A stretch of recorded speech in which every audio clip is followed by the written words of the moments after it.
Welcome to 44th session, Introduction to International Relations, Program BA, Semester 5th, University Mangalore.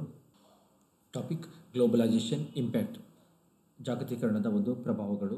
Myself Srikanth, Assistant Professor, Department of Political Science, Government Forestry College and PG Center, Shankar Narayana.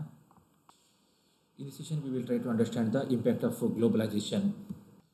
ಈ ಒಂದು ಸೆಷನಲ್ಲಿ ನಾವು ಗ್ಲೋಬಲೈಸೇಷನ್ನ ಒಂದು ಪ್ರಭಾವಗಳನ್ನು ಪರಿಣಾಮಗಳನ್ನು ಇಲ್ಲಿ ನೋಡೋಣ. ಇಲ್ಲಿ impact on economy, impact on culture, impact on science and technology, global and standard inventions ಆಗಿವೆ, impact on values and justice, global terrorism, promotion of free trade, impact on states. ಹೀಗೆ ನಾವು ಹಲವಾರು ಪ್ರಭಾವಗಳನ್ನು ಇಲ್ಲಿ ನೋಡ್ತಾ ಹೋಗ್ಬೋದು. ಅದರಲ್ಲಿ ನಾವು first one impact on economy, ಭಾರತದ ಒಂದು ಅಥವಾ ಒಂದು ದೇಶದ ಆರ್ಥಿಕತೆ ಮೇಲೆ ಇಲ್ಲಿ ಯಾವ ಥರ ಇದು ಗ್ಲೋಬಲೈಸೇಷನ್ ಅನ್ನೋದು ಪ್ರಭಾವ ಬೀರಿದೆ ಅಥವಾ ಪರಿಣಾಮವನ್ನು ಬೀರಿದೆ ಅಂತ ನೋಡ್ತಾ ಹೋಗೋಣ. ಇಲ್ಲಿ ನಾವು globalisation has become identified with A number of trends, most of which may be have developed since world war second. ಈ ದ್ವಿತೀಯ ಮಹಾಯುದ್ಧ ನಂತರ ಹಲವಾರು ರೀತಿಯಂಥ ಒಂದು ಪರಿಣಾಮಗಳನ್ನು, ಪ್ರಭಾವಗಳನ್ನು, ಒಂದು ಟ್ರೆಂಡನ್ನು ಸೃಷ್ಟಿ ಮಾಡಿರೋಂಥದ್ದು. ಇದರಲ್ಲಿ ಇಂಪ್ಯಾಕ್ಟ್ ಆನ್ ಎಕಾನಮಿಯನ್ನು ನೋಡ್ತಾ ಹೋದರೆ this includes the following aspects. First one is increase in international trade and increase in international flow of capital including foreign direct investment. ಅದರಲ್ಲಿ ಅಂತಾರಾಷ್ಟ್ರೀಯ ವ್ಯಾಪಾರದಲ್ಲಿ ಹೆಚ್ಚಳ, ವಿದೇಶಿ ನೇರ ಹೂಡಿಕೆ ಸೇರಿದಂತೆ ಅಂತಾರಾಷ್ಟ್ರೀಯ ಬಂಡವಾಳದ ಹರಿವು ಈ ರೀತಿಯಾದಂಥ ಒಂದು ಪರಿಣಾಮ ಬೀರುವಂಥದ್ದು. ಇನ್ನು second one creation of international agreements leading to the establishment of organisation like the WTO and the OPEC. ಅಂದರೆ ಇಲ್ಲಿ ಅಂತಾರಾಷ್ಟ್ರೀಯ ಮಟ್ಟದಲ್ಲಿ ಒಂದು ಆಗಿರುವಂಥ ಒಪ್ಪಂದಗಳ ಫಲವಾಗಿ ಹಲವಾರು ಸಂಸ್ಥೆಗಳು ಇಲ್ಲಿ ಹುಟ್ಕೊಂಡಿರೋದು. ಅಂಥವ್ರಲ್ಲಿ ನಾವು OPEC ಆಗಿರ್ಬೋದು, WTO ಆಗಿರ್ಬೋದು, ಈ ಥರದ ಒಂದು ಸಂಸ್ಥೆಗಳನ್ನು ಇಲ್ಲಿ ನೋಡ್ತಾ ಹೋಗ್ತೀವಿ. ಹಾಗೆಯೇ development of global financial system, ಒಂದು ಜಾಗತಿಕವಾದಂಥ ಒಂದು ಆರ್ಥಿಕ ವ್ಯವಸ್ಥೆಯ ಒಂದು ಸ್ಥಾಪನೆ ಆಗಿರುವಂಥದ್ದು. Increased role of international organisation such as WTO, WIPO, IMF that deal with international transactions. ಅಂದರೆ ಇಲ್ಲಿ ಅಂತಾರಾಷ್ಟ್ರೀಯ ಮಟ್ಟದಲ್ಲಿ ಕೆಲವೊಂದು ಈ ರೀತಿಯ ಸಂಸ್ಥೆಗಳ ಸ್ಥಾಪನೆ ಆಯಿತು. ಹಾಗೆ ಇಲ್ಲಿ ನಾವು WTO ಆಗಿರ್ಬೋದು, WIPO ಆಗಿರ್ಬೋದು, IMF ಆಗಿರ್ಬೋದು, ಈ ಥರ ಸಂಸ್ಥೆಗಳ ಸ್ಥಾಪನೆ ಜೊತೆಗೆ ಇವುಗಳ ಒಂದು ಪ್ರಭಾವವನ್ನು ನಾವಿಲ್ಲಿ ಹೆಚ್ಚಾಗಿ ನೋಡ್ತಾ ಹೋಗ್ಬೋದು ಅಂತ. ಹಾಗೆ increase of economic practices like outsourcing by multinational corporations, ಬಹುರಾಷ್ಟ್ರೀಯ ನಿಗಮಗಳಿಗೆ ಸಂಬಂಧಿಸಿದಂತಹ ಒಂದು ಇಲ್ಲಿ ಹೊರಗುತ್ತಿಗೆ ಕೊಡುವಂಥದ್ದು ಒಂದು ಪದ್ಧತಿಗಳು ಏನಾಯಿತು ಇಲ್ಲಿ ಜಾರಿಗೆ ಬಂದು ಗ್ಲೋಬಲೈಸೇಷನ್ ಇಂಪ್ಯಾಕ್ಟ್. ಈ ರೀತಿಯ ನಾವು ಒಂದು ಎಕನಾಮಿಕ್ ಗ್ಲೋಬಲೈಸೇಷನ್ನ ಇಲ್ಲಿ ನೋಡ್ತಾ ಹೋಗ್ಬೋದು.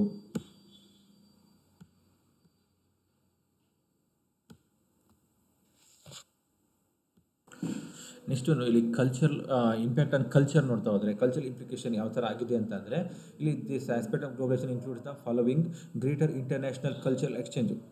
ಅಂದರೆ ಇಲ್ಲಿ ಒಂದು ಸಾಂಸ್ಕೃತಿಕವಾದಂಥ ಒಂದು ವಿನಿಮಯ ಆಗಿರ್ಬೋದು. ಹಾಗೆ spreading of multiculturalism and cultural diversity. However imported culture can supplant the local culture leading to as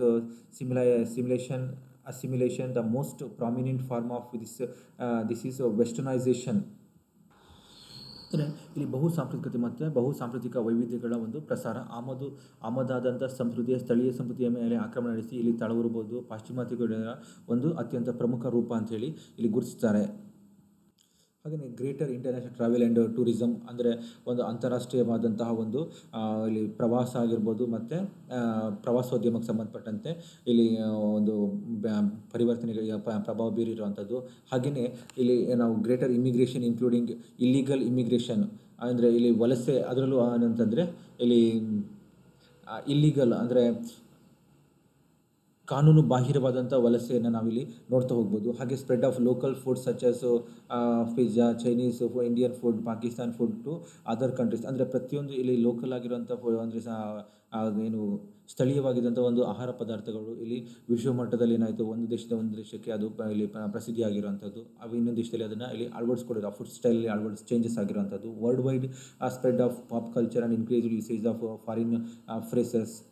ಈ ಪಾಪ್ ಕಲ್ಚರ್ ಈ ಥರದ ಒಂದು ಬೇರೆ ಬೇರೆ ಕಡೆಗೆ ಇಲ್ಲಿ ಸ್ಪ್ರೆಡ್ ಆಗಿರುವಂಥದ್ದು. ಈ ಥರದ ನಾವು ಒಂದು ಕಲ್ಚರಲ್ ಇಂಪ್ಯಾಕ್ಟನ್ನು ನೋಡ್ತಾ ಹೋಗ್ಬೋದು. ಹಾಗೆಯೇ ನಾವು impact on science and technology ನೋಡ್ತಾ ಹೋದರೆ ವಿಜ್ಞಾನ ಮತ್ತು ತಂತ್ರಜ್ಞಾನದ ಮೇಲೆ ಯಾವ ಥರ ಪ್ರಭಾವ ಬೀರಿದೆ ಅಂತ ನೋಡ್ತಾ ಹೋದರೆ ಇಲ್ಲಿ ವಿಜ್ಞಾನ ಮತ್ತು ತಂತ್ರಜ್ಞಾನದ ಒಂದು ಬೆಳವಣಿಗೆ ಸಂಬಂಧಪಟ್ಟಂತೆ globalisation also implies the greater development of a global technology, telecommunication infrastructure and greater trans border data flow using modern technology like internet communication, satellites and telephones and many more inventions. ಈ ಥರ ನಾವು ಸುಮಾರಷ್ಟು ರೀತಿಯಾದಂಥ ಒಂದು ಇಲ್ಲಿ effect, ಅದರ ಒಂದು ಪರಿಣಾಮವನ್ನು, ಸಕಾರಾತ್ಮಕವಾದಂಥ ಪರಿಣಾಮವನ್ನು ನಾವಿಲ್ಲಿ ನೋಡ್ತಾ ಹೋಗ್ಬೋದು. ಹಾಗೆ ಗ್ಲೋಬಲ್ ಸ್ಟ್ಯಾಂಡರ್ಡ್ ಇನ್ವೆನ್ಷನ್ಸ್, ಒಂದು ಜಾಗತಿಕವಾದಂಥ ಗುಣಮಟ್ಟದ ಒಂದು ಇಲ್ಲಿ ಸಂಶೋಧನೆಗಳನ್ನು ಕೈಗೊಳ್ಳಲಿಕ್ಕೆ ಇದೇನು ಮಾಡಿದೆ ಉತ್ತೇಜನ ನೀಡಿರುವಂಥದ್ದು. ಅಂದರೆ globalisation has also applied a global standard to invention. For instance there are global copyright laws and patents ಇದೆ. ಗ್ಲೋಬಲ್ ಕಾಪಿರೈಟ್ ಮತ್ತು ಪೇಟೆಂಟ್ ಲಾಸ್ಗಳನ್ನು ಏನು ಮಾಡಿದ್ದಾರೆ ಇಲ್ಲಿ ಇಂಪ್ಲಿಮೆಂಟ್ ಮಾಡಿರುವಂಥದ್ದು.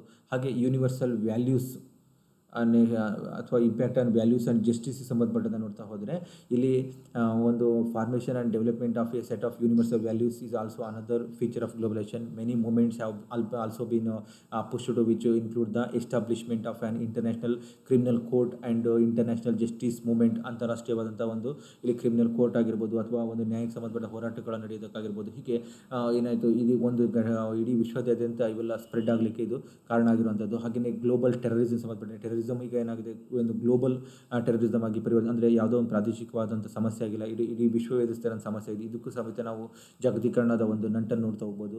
ಹಾಗೆಯೇ ಪ್ರಮೋಷನ್ ಆಫ್ ಫ್ರೀ ಟ್ರೇಡ್, ಮುಕ್ತ ವ್ಯಾಪಾರ ಸಂಬಂಧಪಡ್ತದೆ. This includes the reduction or elimination of tariff in construction of free trade zones with small or no tariff and reduced transportation cost.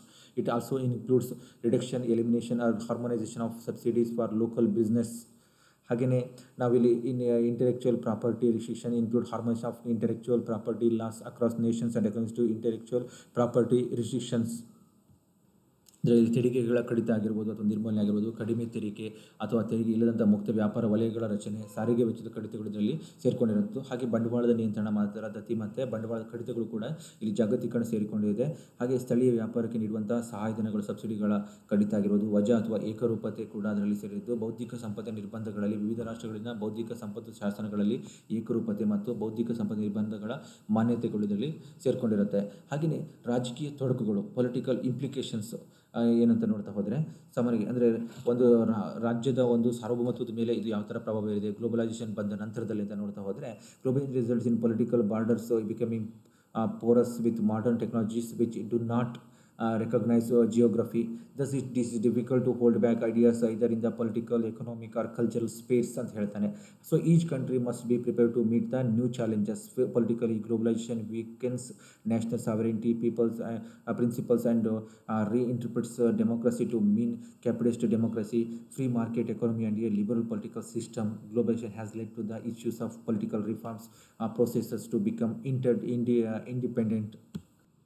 ರಾಜಕೀಯವಾಗಿ ಯಾವ ಥರ ಇಲ್ಲಿ ನಾವು ಪ್ರಭಾವ ಬೀರಿದೆ ನೋಡಿದ್ರೆ, ಜಾಗತೀಕರಣವಾದ ತಂತ್ರಜ್ಞಾನಗಳು ಭೂಗೋಳಕ್ಕೆ, ಅಂದರೆ ಒಂದು ಜಿಯೋಗ್ರಫಿಕಲ್ ಲೊಕೇಶನ್ ಇದೆ ಅದಕ್ಕೆ ಹೆಚ್ಚು ಮನ್ನಣೆ ಕೊಡ್ತಾ ಇಲ್ಲ, ಆ ಬೌಂಡ್ರೀಸ್ಗಳಿಗೆ ಮನ್ನಣೆ ಕೊಡ್ತಾ ಇಲ್ಲ. ಅದರಿಂದಾಗಿ ರಾಜಕೀಯ ಗಡಿಗಳು ಏನಾಗ್ತದೆ, ಛಿದ್ರವಾಗ್ತಾ ಇದೆ. ರಾಜಕೀಯ, ಆರ್ಥಿಕ ಮತ್ತು ಸಾಂಸ್ಕೃತಿಕಗಳ ಹಿಂದಿನ ಚಿಂತನೆಗಳು ಉಳಿಸ್ಕೊಳ್ಳೋದು ಏನಾಗಿದೆ, ಕಷ್ಟ ಆಗ್ತಾ ಇದೆ. ಪ್ರತಿಯೊಂದು ರಾಷ್ಟ್ರ ಹೊಸ ಸವಾಲುಗಳನ್ನು ಎದುರಿಸಲು ಸಿದ್ಧವಾಗಿರಬೇಕಾಗುತ್ತೆ. ಹಾಗೆಯೇ ರಾಜಕೀಯವಾಗಿ ಜಾಗತೀಕರಣವು ರಾಷ್ಟ್ರೀಯ ಸಾರ್ವಭೌಮತ್ವವನ್ನು ದುರ್ಬಲಗೊಳಿಸ್ತಾ ಇದೆ ಹಾಗೂ ಬಂಡವಾಳಶಾಹಿ ಪ್ರಜಾಪ್ರಭುತ್ವವನ್ನು ಇಲ್ಲಿ ಒಪ್ಪಿಕೊಳ್ಳುವಂತೆ ಪ್ರಜಾಪ್ರಭುತ್ವದ ಮರು ವ್ಯಾಖ್ಯಾನವನ್ನು ಮಾಡ್ತಾ ಇದೆ. ಮುಕ್ತ ಮಾರುಕಟ್ಟೆ, ಆರ್ಥಿಕತೆ ಹಾಗೂ ಉದಾರವಾದಿ ರಾಜಕೀಯ ವ್ಯವಸ್ಥೆಗಳನ್ನು ಒಳಗೊಳ್ಳುತ್ತಿದೆ. ಸ್ವತಂತ್ರವಾದ ದಿಕ್ಕಿನಲ್ಲಿ ಜಾಗತಿಕ ರಾಜಕೀಯ ಸುಧಾರಣೆಗಳ ಪ್ರಕ್ರಿಯೆಗಳಿಗೆ ಚಾಲನೆ ನೀಡ್ತಾ ಇದೆ ಅಂತ ಹೇಳಿ ಇಲ್ಲಿ ಇದರ ಒಂದು ಪ್ರಭಾವವನ್ನು ಇಲ್ಲಿ ರಾಜಕೀಯ ಚಿಂತಕರು ಏನು ಮಾಡ್ತಾರೆ, ವ್ಯಾಖ್ಯಾನಿಸ್ತಾ ಇದ್ದಾರೆ. ಈ ರೀತಿಯಾಗಿ ನಾವು ಒಂದು ಜಾಗತೀಕರಣದ ಪ್ರಭಾವಗಳನ್ನು ವಿವಿಧ ಕ್ಷೇತ್ರಗಳ ಮೇಲೆ ನೋಡ್ತಾ ಹೋಗ್ಬೋದು.